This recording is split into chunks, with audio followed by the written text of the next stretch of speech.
नमस्कार दर्शकों, जेके प्राइम में आपका स्वागत है। मैं हूं विनोद कुमार। दर्शकों, इन दिनों सियासी जमातें लगातार अपनी गतिविधियों को गति दे रहे हैं, चाहे वो पीपल्स डेमोक्रेटिक पार्टी हो, नेशनल कॉन्फ्रेंस हो, कांग्रेस हो, बीजेपी हो, पीपल्स कॉन्फ्रेंस हो, अपनी पार्टी हो, सब की सब जमातें लगातार अपनी गतिविधियों को गति दे रही हैं।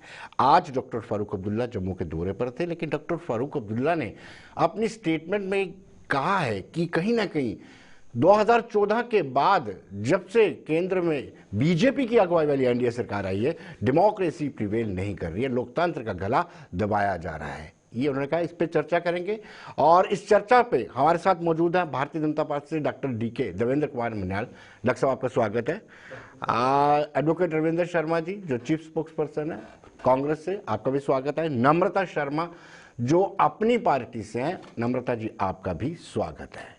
पहले हम वो दिखाते हैं आपको कि डॉक्टर फारूक अब्दुल्ला ने डेमोक्रेसी को लेकर के क्या कहा, क्या तंज कसा और किस तरीके से कसा कि उनके कहा कि मेरे वालिद स्वर्गीय शेख मोहम्मद अब्दुल्ला बताते थे कि पंडित नेहरू जब हाउस की प्रोसीडिंग होती थी वो हाउस के बीचों बीच बैठे रहते थे और साथ ही साथ वो सुनते थे, विपक्ष को पूरी तरह से सुनते थे। आइए देखते क्या कहना है फारूक अब्दुल्ला का।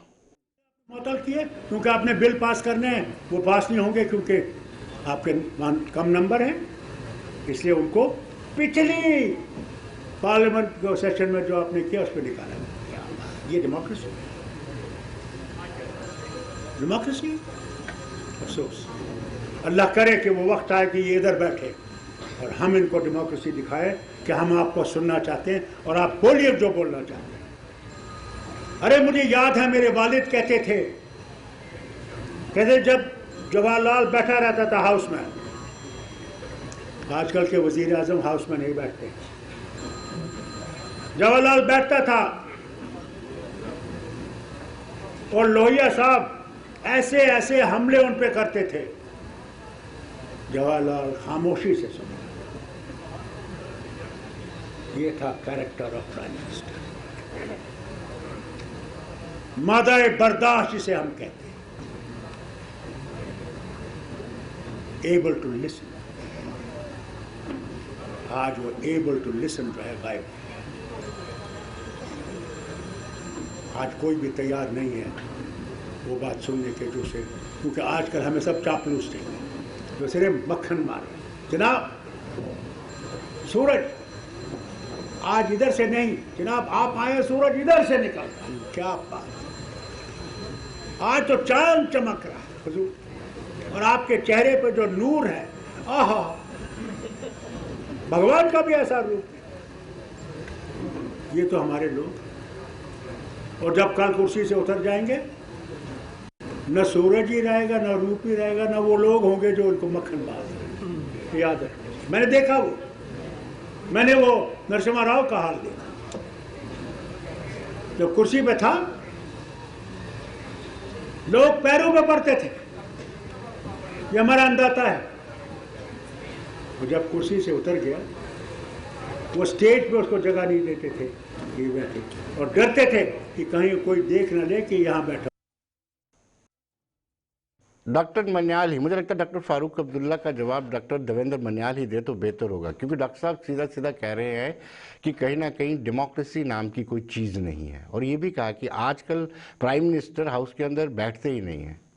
क्या वाकई में है 2014 के बाद ये बदलाव आया है? देखिए विनोद जी, जैसा भी हमने देखा फारूक साहब जो बात कह रहे हैं जी, सबसे पहले तो मैं I will appreciate, he is a very good actor, rather a versatile actor ji, who say something in Jammu and something else in Kashmir, और जब दिल्ली जाते हैं तो कुछ और अलग बात करते हैं जी। और कह रहे हैं कि डेमोक्रेसी नहीं है, और मैं ज़्यादा दूर नहीं जाऊँगा। अगर थोड़े दिन, चंद दिनों की बात करें आप, वो स्टेट का झंडा जिसका वजूद 370 के बाद ख़त्म हो चुका था जी, उसको लगा के एक ऑनरेबल मेंबर पार्लियामेंट जिसने भारत के कॉन्स्टिट्यूशन की शपथ ली है, वो पार्लियामेंट में एंटर करता है against the law ji, he was not arrested, उनके ऊपर कोई एक्शन नहीं लिया गया, उनको पार्लियामेंट में जाने दिया गया क्योंकि डेमोक्रेसी है जी। आप कहते हैं यहाँ डेमोक्रेसी नहीं है जी, प्रधानमंत्री सुनते नहीं हैं। प्रधानमंत्री ने आपको बुलाया, सभी पार्टीज को बुलाया, आपसे बात की, आपसे कश्मीर के बारे में बात की, आपसे जम्मू के बारे में बात की, जम्मू कश्मीर के हालात के बारे में बात की, आपसे कहा गया कि दिल्ली की दूरी है उसे हम मिटाने की कोशिश करेंगे। आपसे बातचीत की, लगभग 2 से ढाई घंटे तक बातचीत हुई जी।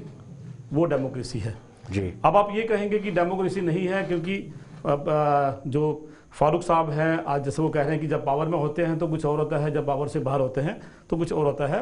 वो खुद ही ये बात कह रहे हैं, खुद दर्शा भी रहे हैं, because he is out of power today. ठीक है, वो ही इज ऑनरेबल एमपी, लेकिन नेशनल कॉन्फ्रेंस तो पावर से बाहर है। तो ये फ्रस्ट्रेशन जो है ये फारूक साहब जो दिखा रहे हैं, this is just out of frustration. Otherwise democracy की अगर बात करें तो 370 जो यहाँ से जो लगा था उसमें कहाँ डेमोक्रेसी थी, लेकिन जब हटाया गया तो वो एक डेमोक्रेटिक। लेकिन वो ये भी आरोप लगाते हैं कि जिस तरीके से 370 को उठाया गया, या यूं कहे कि उसमें अमेंडमेंट की गई और 35A को रिपील किया गया, उसमें कहीं ना उसके बाद जिस तरीके से नजरबंद किया गया वो डेमोक्रेसी को नजरबंद करने वाली बात है, ये विपक्ष कहता है। देखिए, जहाँ तक 370 की बात है, उस वक्त जो हालात बने, गवर्नमेंट को एक गलत तरीके से लाया हुआ एक कानून 370 35 है, उसको हटने में कहीं ना कहीं जो स्पेशली जो कश्मीर वेस्ट हमारे लीडर हैं, चाहे फारूक साहब हैं, उमर साहब हैं, मुफ्ती महबूबा जी हैं, उन सबको उस वक्त वहाँ के हालात को देखते हुए कोई भी गवर्नमेंट रहेगी विनोद जी, कहीं भी चाहे किसी की पार्टी की गवर्नमेंट हो, हालात को और लॉ एंड ऑर्डर को देखते हुए कुछ स्टेप्स लेने पड़ते हैं। जैसे उस वक्त हालात थे वैसे कदम उठाए गए। लेकिन आज वो 370 हटने के बाद मैं फारूक साहब से ही पूछूंगा, इनकी पार्टी से पूछूंगा, तब डेमोक्रेसी कहाँ थी जब आपने यहाँ पर वाल्मीकि समाज को हक नहीं दिए, आपने गोरखा समाज को हक नहीं दिए, वेस्ट पाकिस्तान रिफ्यूजी को आपने हक नहीं दिए। आज हमारे माननीय लाल कृष्ण आडवाणी जी डिप्टी पीएम बन सकते हैं, मनमोहन सिंह जी पीएम बन सकते हैं, लेकिन जम्मू कश्मीर बन सकते हैं, आई.के. गुजराल जी बन सकते हैं, लेकिन हमारे जम्मू कश्मीर का जो वेस्ट पाकिस्तान रिफ्यूजी है वो बड़ा बदनसीब जो है वो 70 साल में एक अपना एमएलए नहीं बना सकता है, प्रपंच नहीं बना सकता।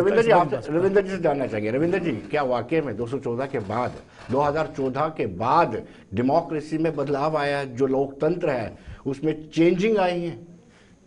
देखिए, मैं तो समझता हूँ जो फारूक अब्दुल्ला कह रहे हैं उसमें कोई गलत बात नहीं है। देश के अंदर जो वातावरण है वो जमहूरी माहौल नहीं दिखाता।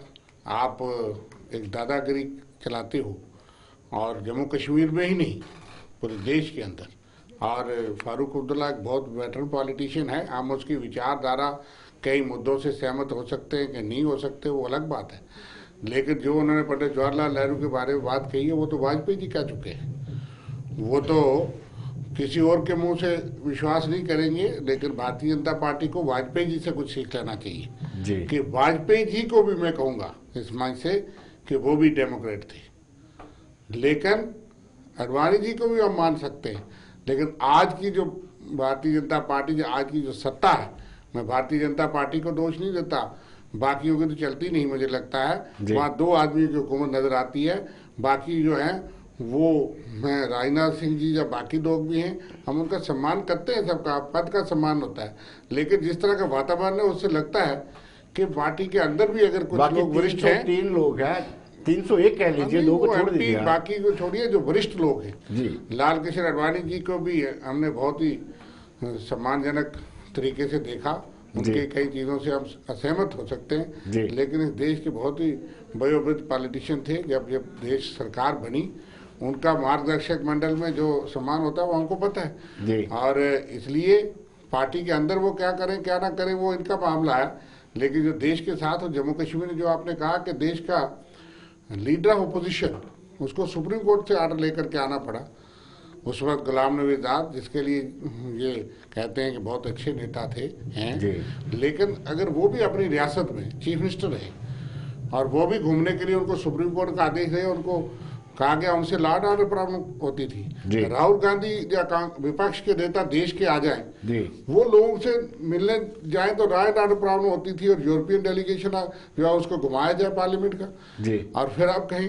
और अगर आपको लगता था कश्मीर से छोड़ के जम्मू में आपने जो है जो हमारे नेता थे मुख्तलिफ पार्टियों उनको नजरबंद रखा, ये इल्जाम नहीं है हमारा, आप चश्मदीद गवाह हैं विनोद जी, आप नहीं बच सकते, पत्रकार हैं और 4th पिलर है डेमोक्रेसी के। यहाँ तक कि मुझे भी उठा के ले गया दफ्तर से, मैं तो आपको बताना चाहता था कि हमारे विचार या हमारी बात क्या है।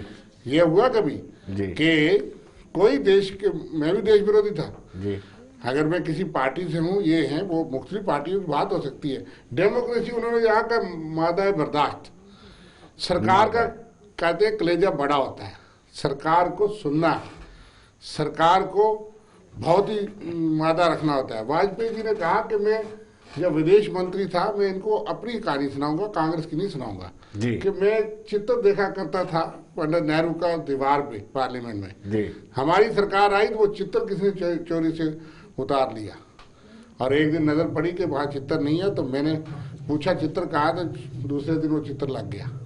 ये होता सरकार, उनके पूछने का मतलब समझ गया अधिकारी। इसलिए जो सरकार चाहेगी अधिकारी वही करेंगे। और आज जो कर रहे हैं, देश के 4 प्रधानमंत्री रहे, 3 प्रधानमंत्री जिस खानदान से, आप देख रहे हैं, बड़ा दुर्भाग्यपूर्ण है कि राजीव गांधी जाए, प्रियंका गांधी जाए, और एक पुलिस का कांस्टेबल उनको गले से जिस तरह से घसीटता है।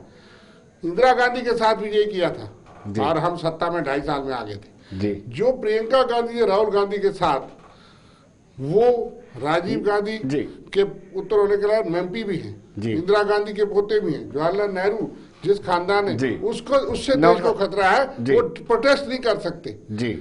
हमें तो अंदर बाहर जाने में कोई परेशानी नहीं, जो कहा जाता है उसके तथ्य सामने। जी नम्रता जी, कांग्रेस ने इमरजेंसी लगाई और 87 ने नेशनल कॉन्फ्रेंस और कांग्रेस में मिलकर रिगिंग करवाई, और ये लोग लोकतंत्र की बात कर रहे हैं। आपको क्या लगता है कि वाकई में जैसे डॉक्टर फारूक अब्दुल्ला कह रहे हैं, वैसे ही डेमोक्रेटिक इंस्टीट्यूशंस का गला दबाया जा रहा है? देखिए, ये बात उनके मुंह से शोभा नहीं देती, क्योंकि डॉक्टर फारूक अब्दुल्ला जो हैं एक वरिष्ठ नेता भी हैं। मैं उनसे ये सवाल करना चाहती हूँ कि इतनी देर 70 साल उन्होंने स्टेट के ऊपर राज किया। आज आप बताइए उनको कि आज भी मेरी बेटियां, मेरी बहनें, उनको उन्होंने आज भी, जो जिनका विवाह बाहर हो जाता था, उनको आज भी उन्होंने वोटिंग राइट नहीं दिया था, वाल्मीकि समाज को राइट नहीं दिया था। तब डेमोक्रेटिक इंस्टीट्यूशन का क्या हो रहा था? इसके साथ ही मैं आपको ये कहना चाहती हूँ कि मैं इससे भी, जिस तरह की रविंद्र शर्मा जी ने यहाँ कहा कि डेमोक्रेटिक इंस्टीट्यूशन आज ही खत्म हो रहे हैं, लेकिन मुझे लगता है कि जब जब जो भी मुख्तलिफ पार्टियां सत्ता में रही, उन्होंने जितनी जोर आजमाइश हो सकी कि हम कैप्चर कर सकें। लेकिन जो आज हम देख रहे हैं, जो सिचुएशन बनी है, जिस तरह से आज जो एडमिनिस्ट्रेशन का हाल है, वो बिल्कुल अंधे बहरे होके बैठे हैं ऑफिस के अंदर। मैं ये कहना चाहती हूँ कि आज जो हमारी सत्ता है वो बहुत परेशान है। जिस तरह से पूरी सियासत की रियासत को हिला के, इस रियासत की पूरी सियासत को हिला के रख दिया है भाजपा ने। केंद्र शासित सरकार है, यहाँ आज भी गवर्नर साहब जो एलजी हैं, ये केंद्र द्वारा ही नियुक्त किए गए हैं, उन्हीं की सरकार है, प्रॉक्सी सरकार वो यहाँ चला रहे हैं। जिस तरह का आज एक माहौल है पूरी रियासत के अंदर, जिसको इन्होंने बदल के यूटी बना दिया, मैं आपसे ये कहना चाहती हूँ, आज लोगों में एक कशमकश का माहौल है कि कल क्या हो जाएगा। एक अफरा तफरी सी है कि कल क्या होने वाला, आने वाला कल क्या होगा। इन्होंने, मैं भाजपा पे भी ये आरोप लगाती हूँ कि प्रधानमंत्री ने लाल किले से साफ कर दिया है कि इलेक्शन भी होंगे, और परिसीमन आयोग की जब रिकमेंडेशंस आएंगे इलेक्शन होंगे। परिसीमन आयोग ने 7 सीटें बढ़ानी है, उसमें कौन सी फिलॉसफी है जो इतना टाइम लिया जा रहा है? मुझे लगता है सब कुछ ऑन रिकॉर्ड है। और एक और चीज मैं आपसे कहना चाहती हूँ कि प्राइम मिनिस्टर लाल किले से कहते हैं कि बहुत जल्द हम आपको रियासत का दर्जा वापस देंगे, बहाल करेंगे। वहीं होम मिनिस्टर कहते हैं जब यहाँ पे शांति बहाली होगी, वहां आपको रियासत का दर्जा वापस दिया जाएगा। आज ये लोग क्लेम भी करते हैं, चेस्ट बीटिंग भी करती है भाजपा कि कश्मीर में आज बिल्कुल शांति है, अमन है, फिर हमारी स्टेटहुड में वापस क्यों नहीं दी जाती? फिर हमारे लोगों को एक अपनी जो एक हमारे अपने सरकार बनाने का मौका क्यों नहीं दिया जाता? यहाँ से क्यों आज इलेक्शंस को डिले किया जा रहा है? मुझे लगता है ये जो आज का माहौल है, इसके लिए एक जिम्मेदारी पिछले सरकारों की जितनी है, उतनी आज की भाजपा की भी उतनी जिम्मेदारी है कि वो जिम्मेदार सरकार की तरह काम करे, और विपक्ष जो है वो भी।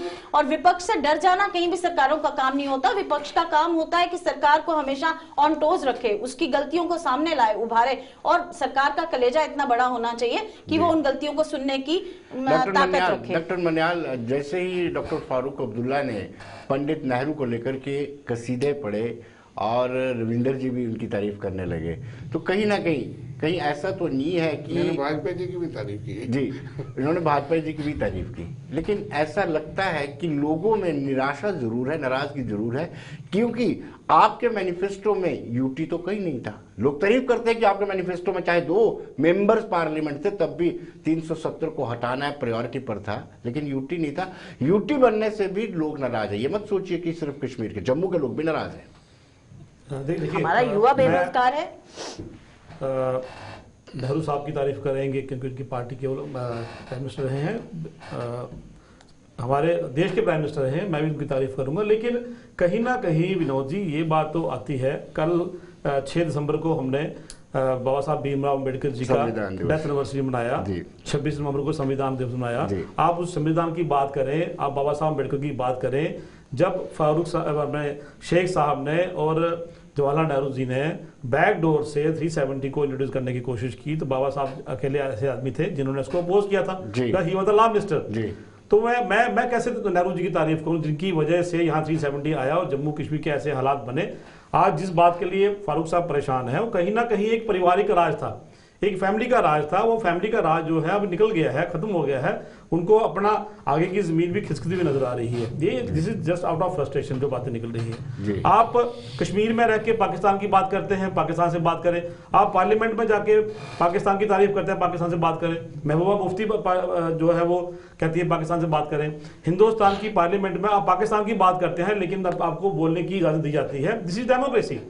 वो कैसे कहते हैं कि यहाँ डेमोक्रेसी नहीं है? डेमोक्रेसी क्या तब थी जब 2008 के आंदोलन में जहां जो एक लाश को जलाने नहीं दिया गया, सरकार ने लाठियां बांधी और एक लाश की वहां पे इंसल्ट की गई, बेइज्जती की गई, वो डेमोक्रेसी थी। यहाँ के जो हालात हैं, यहाँ के जो सीएम रहे हैं, चाहे उमर साहब रहे हैं, चाहे फारूक साहब रहे हैं, डिक्टेटरशिप थी विनोद जी, डिक्टेटरशिप पे काम करते थे। आज वो डिक्टेटरशिप जो है नहीं चलेगी, आज पब्लिक का राज है, यहाँ कोई परेशान नहीं है। आपने 370 के बाद, मैं बार बार रिपीट नहीं करूंगा, चाहे वाल्मीकि समाज की बात है, किसी की, एक बहुत बड़ा मुद्दा है ये।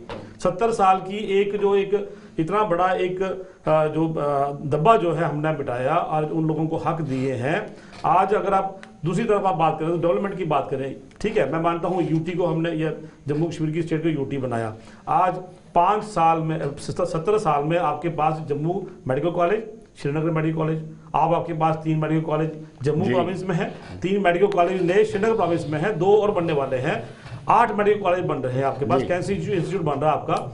यही कांग्रेस के राज में जब गुलाम नबी आजाद जी थे, 120 करोड़ रुपया, 120 करोड़ सुषमा जी ने दिया था कैंसर इंस्टीट्यूट के लिए, जिसकी आप बात कर रहे हैं रैली में, कैंसर नहीं जा रहा, नींव पत्थर रखा था, मैं कंट्राक्ट करूंगा जी, वो पैसे आपको डेमोक्रेसी की बात करते हैं, डेवलपमेंट आप करें, आप करिए बात कीजिए, मैं आपने भी अनाउंस किए थे मेडिकल कॉलेजेस, गुलाम नबी आजाद साहब ने जाते जाते अनाउंस किए थे, लेकिन बनाए हमारी सरकार ने आके, 3 यहाँ बनाए, 3 वहां बनाए, 2 और नए अनाउंस किए। मेरा ये कहने का मतलब, आज आपके पास IIT है, आज आपके पास एम्स है, आज आपके पास IIM है, वो आपको क्यों नहीं दिखते? आपको डेवलपमेंट क्यों नहीं दिखती? आज आपका रिंग रोड बन रहा है, आपका एक्सप्रेस हाईवे बन रहा है, आपके कश्मीर को जोड़ने की कोशिश की जा रही है, कहीं ना कहीं युवाओं को एम्प्लॉयमेंट का मौका मिलेगा।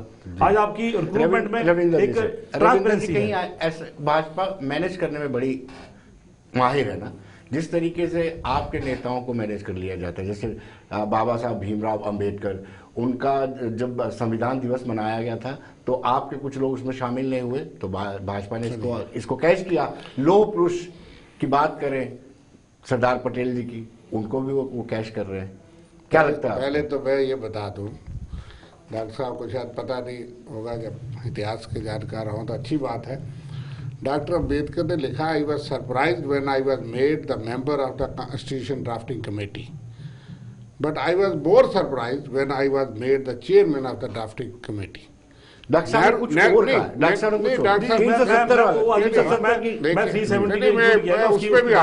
भी आता हूँ, मान लीजिए। लेकिन आपको पता होना चाहिए कि पंडित जवाहरलाल नेहरू की कैबिनेट में 5 मंत्री वो थे जिसमें श्यामा प्रसाद मुखर्जी भी थे, जो कांग्रेस पार्टी से नहीं थे। लॉ मिनिस्टर बनाने के लिए वो कांग्रेस पार्टी से नहीं थे डॉक्टर अम्बेडकर, जी, लेकिन उनको फर्स्ट लॉ मिनिस्टर बनाया, वो थी डेमोक्रेसी।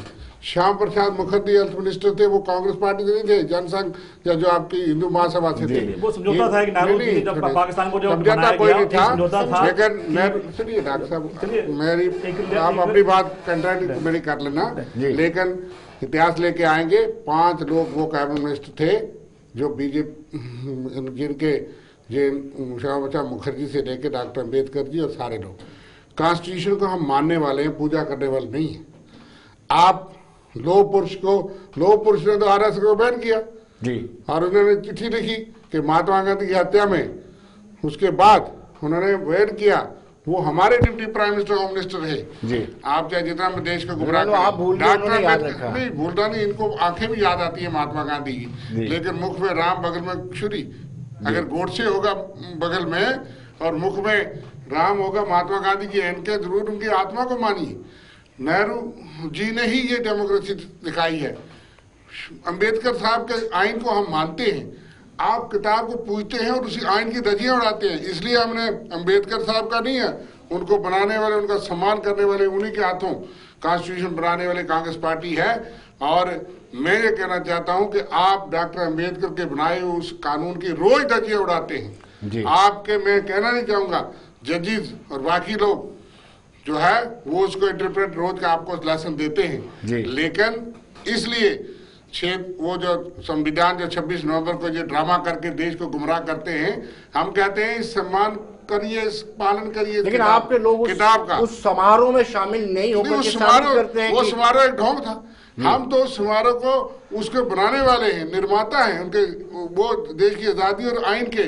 लेकिन उसमें डॉक्टर राजेंद्र प्रसाद हो, पंडित जवाहरलाल नेहरू, वो सारे लोग शामिल थे। लेकिन मुझे ये बताइए कि आज उस आइन की धज्जियां उड़ती हों और उसके समारोह का ढोंग के साथ में हम शामिल हो जाएं, वो ठीक नहीं। आज हम डेमोक्रेसी की बात करते हैं, डेवलपमेंट और विकास की बात नहीं करते। वो ठीक है, वो किसी और दिन चर्चा करेंगे। लेकिन मैं कह रहा हूं कि वही आइन की आज धज्जियां उड़ती हैं। और अगर ये कहा जाए, जिस हद तक फारूक अब्दुल्ला चौधरी ने कहा कि आज डेवलपमेंट विकास सारी चीजें हो सकती है, लेकिन उसके साथ साथ ऑक्सीजन भी चाहिए जी। इस आज़ादी का मकसद ये था कि आपको देश के अंदर अपने बोलने का अधिकार, रखने का अधिकार होना चाहिए। मैंने आपको मिसालें दी, आप बात नहीं करते, किसानों की बात करिए। एक 700 किसान, ज्यादा कितने अधिकार चाहिए मुझे बताइए। नहीं, भारत तेरे टुकड़े होंगे इंशाल्लाह इंशाल्लाह। राहुल गांधी, चलो वो कानून इनके हाथ में, सरकार ये चला रहे हैं। मगर मुझे जानी जाती है, आप एक पीएम अपने आप को भारत रत्न अवार्ड के लिए नॉमिनेट करता है, जिनकी आप ड्यू रिस्पेक्ट टू यू, आपने उस बंदे जिसकी आप तारीफ कर रहे हैं, उसको आप भारत रत्न नहीं दे सके। आप सबसे जो वर्ल्ड के सबसे हाईएस्ट जो मतलब मोस्ट इंटेलेक्चुअल पर्सन वर्ल्ड, बाबा साहब भीमराव अम्बेडकर जी को नहीं दिया आपने। और आप भी सिर्फ एक्टर्स को दे रहे हैं और उनको जिनका भारत रत्न दे रहे एक्टर्स को, भारत रत्न किसी को मिलता है जो डिजर्व करता है। बाबा Saheb Ambedkar was the person who deserved it right in the 50s। भाई ननावत तो आपको बहुत पसंद है, क्योंकि उस पुरस्कार देना जिसने कहा कि इतने सैकड़ों, मैं डाइवर्ट नहीं होता उसको। अब बाबा साहब से अलग छोड़िए, ये बताइए कि आप भी है ना, आप कंगना रनौत को बाबा साहब अम्बेडकर से कंपेयर करते हैं। ये कांग्रेस की अगर ये पॉलिसी है तो then it's very good, it's very unfortunate. I am telling you, एक प्राइम मिनिस्टर जो है वो अपना नाम बताइए, वो करता है, मुझे भारत रत्न मिलना चाहिए। और पहला लाभ जिसमें कॉन्स्टिट्यूशन लिखा है, जिसकी आप कहते हैं पूजा करते हैं, उसको वापस दिया उसको। रविंद्र जी बोलना चाहता हूँ, लेकिन अच्छा नहीं लगा। नहीं, मैं अच्छी बात ही कर रहा हूँ। मैं आप कह रहे हैं पूजा करते हैं, मैंने कहा आपका टर्न आएगी, उसके बाद हमको जो है ना यहाँ पे बेहतरीन तरीके से अपनी बात रखनी चाहिए। हम डिफर करेंगे, हम शेयर थोड़ा कर सकते हैं बात, लेकिन मैं ये कह रहा हूँ कि ये ठीक बात है कि आप ऐसे ऐसे लोगों को, इसलिए क्योंकि उसने महात्मा गांधी को गाली निकाली, देश की आज़ादी में जो लोग शहीद हुए, जो लोग कुर्बान हुए, उन तमाम का अपमान हुआ, उसका पुरस्कार वापस क्यों नहीं हुआ? और क्या क्वालिफिकेशन थी उसको पुरस्कार अगर आर्ट और कल्चर में कह दिया गया, जिसने इतनी बेहुदा बात की? और आपका टकराव होगा फारूक अब्दुल्ला से, आपका टकराव होगा कांग्रेस से, आपका टकराव होगा किसी से, लेकिन कम से कम जो ऐसे लोग हैं, फ्रिंज एलिमेंट हों, आप उनको कह देते हैं, लेकिन वो फ्रिंज एलिमेंट कहाँ थे कि आज कोई गोडसे का मंदिर बनाता है, कोई वो लोग कैसे पीएसए में या उसमें अंदर क्यों नहीं जाते? और आप लोग उन लोगों को प्रभावित करते हो, बोल रहे हैं। इसलिए मैं ये कह रही थी कि जिस 370 के लिए ये कहते हैं, आज मुझे बताइए 370 टूट गई, उसके बाद भाजपा ने जम्मू कश्मीर के लिए किया क्या? जिस एम्स की ये बात करते हैं उसका ठेका भी बिहार वाले ले रहे हैं। आज वहां पे जो मजदूर मुलाजिम लगे हैं वो भी सब बाहर वाले हैं, वहां का कॉन्ट्रैक्ट बाहर वालों को मिला है, वहां की इवन जो खाना वहां जाता है वो भी बाहर वालों को है। आप मुझे बताइए, मेरे स्टेट के लोगों की, मेरे स्टेट के बच्चे के बेरोजगारी के लिए इन्होंने किया क्या? ये 370 जो जिसकी ये बात रोज करते हैं कि हमने तोड़ के बहुत बड़ी बात कर दी, आप बताइए क्या नॉर्थ ईस्ट में आज भी स्पेशल स्टेटस नहीं है? क्या हिमाचल में स्पेशल स्टेटस नहीं है? हमारा स्पेशल स्टेटस छीन के मुझे लगता है इन्होंने हमसे जो बचा हुआ भी था वो भी छीन लिया।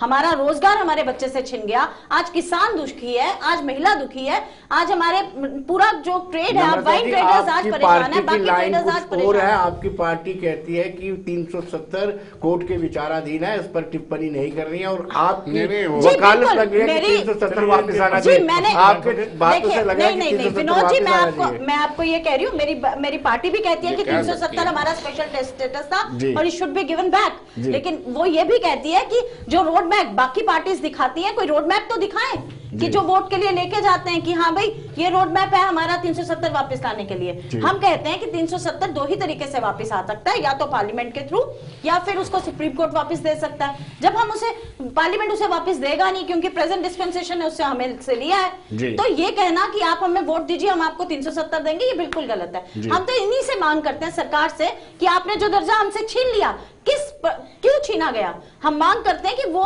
उसको अगर छीना है तो दूसरा हमारे जो हक है, हमारे बच्चों की जमीनों का हक, हमारे बच्चों के लिए नौकरियों का हक, वो हमें वापस मिलना चाहिए। और उसके साथ ही जो आज हालात बने हैं, कोई सुनने वाला नहीं है। आज सारे ऑफिसर्स इन्होंने बाहर के यहाँ लगा दिए। हमारी स्टेट के क्या कोई लायक ऑफिसर्स नहीं थे? आज ये क्यों नहीं इस पे नजर बनाते? और मैं जब ये जो पूरी जो एक तंत्र है, जब सरकारों के जब ऑफिसर्स के हाथ में आ जाता है तो लोग इसी तरह से परेशान घूमते हैं। आज पूरी जो सत्ता है वो सरकार कौन चला रहा है? वो आज इनके ऑफिसर्स चला रहे हैं, जिन पे मुझे लगता है भाजपा का भी कोई कंट्रोल नहीं है। जहां सड़क होनी चाहिए आज वहां सड़क नहीं है, जहां पीने का पानी होना चाहिए वहां पीने का पानी नहीं मिलता है। विपक्ष लगातार लगा रहा है कि कोई भी आवाज उठाता है सरकार के खिलाफ, आपके पास बहुत सारी एजेंसीज हैं, एनआईए ले लीजिए, ईडी ले लीजिए और एन नंबर आप उसकी बात आवाज उन्हीं से दबा देते हैं। ये विपक्ष का आरोप है। देखिए विनोद जी, गलत को गलत कहना अगर गलत है तो मैं नहीं मानता कि ये डेमोक्रेसी, जो आप डेमोक्रेसी की बात करते हैं, अगर जो गलत है वो गलत है, वो उसको गलत मानना चाहिए। ईडी एनआईए मेरे घर में नहीं आएगी, प्रधानमंत्री के घर में नहीं आएगी अगर हम लोग साफ सुथरे हैं, हमारे ऊपर कोई एलिगेशन नहीं है, हमने कोई ऐसा काम नहीं किया है जहां हमारे ऊपर एनआईए की लगाने की जरूरत पड़े। ईडी की बात करें, जब मैं I just don't want to divert this topic, जिस पे हम बात कर रहे हैं मैं उस पर आऊंगा। मैडम नम्रता जी कह रहे हैं कि 370 के बाद क्या फायदे होंगे, हटाने के क्या फायदे होंगे? मुझे गिनाने में 370 रहते हुए कितने फायदे हुए थे? अगर आप कहेंगे एम्स के ठेके बाहर के लोग लगे, अगर विनोद जी आपने अपने बच्चे को डॉक्टर बनाना है तो आपको उसको 12th पास करानी है विद मेडिकल। अगर आप अपने बच्चे को 12th कराते हैं विद आर्ट्स तो कहते हैं मैंने डॉक्टर बनाना है, वो नहीं बन सकता।